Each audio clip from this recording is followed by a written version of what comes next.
Hi అండి. Welcome back to చిట్టి home foods. ఈరోజు నేను మీకు సేమియా పాయసం ఎలా చేయాలో చూపించబోతున్నాను. ఇలా చేశారంటే చాలా రుచిగా ఉంటుంది. ముందుగా స్టవ్ ఆన్ చేసుకొని ఒక బౌల్ పెట్టుకొని అందులో కాస్తంత నెయ్యి వేసుకోవాలండి. ఇలా 1 టీ స్పూన్ ఘీ వేసుకున్న తర్వాత ఇందులో 1 కప్ సేమియా వేసుకొని ఇలా బాగా ఫ్రై చేసుకోవాలి. ఇలా గోల్డెన్ రెడ్ కలర్ వచ్చేంత వరకి ఫ్రై చేసుకోవాలి. ఇలా ఫ్రై చేసుకున్న తర్వాత ఆల్రెడీ కాగబెట్టుకున్న పాలని నేను 1 గ్లాస్ తీసుకుంటున్నాను. ఇలా పాలు పోసుకున్న తర్వాత అరకప్పు వరకి వాటర్ వేసుకొని మూత పెట్టుకొని ఉడికించుకోవాలి.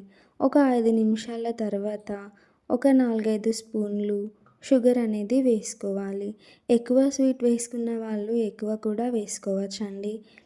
ఇలా బాగా కలుపుకున్న తర్వాత కొద్దిగా చిటికెడు ఇలాచీ పౌడర్ వేసుకోవాలండి. ఆ తర్వాత 2 టేబుల్ స్పూన్ల కొబ్బరి పొడి వేసుకోవాలి. చూడండి ఇలా చిక్కబడిపోతుంది. ఇలా చిక్కబడేలోపు స్టవ్ అనేది లో ఫ్లేమ్‌లో పెట్టుకొని ఇందులోకి మనం కావాల్సిన డ్రై ఫ్రూట్ పౌడర్ అయినా లేదా డ్రై ఫ్రూట్స్ అయినా వేసుకోవచ్చు. నేనైతే ఇక్కడ డ్రై ఫ్రూట్ పౌడర్ అనేది యూస్ చేస్తున్నాను. ఒక 2 స్పూన్స్ వేసుకున్నానండి.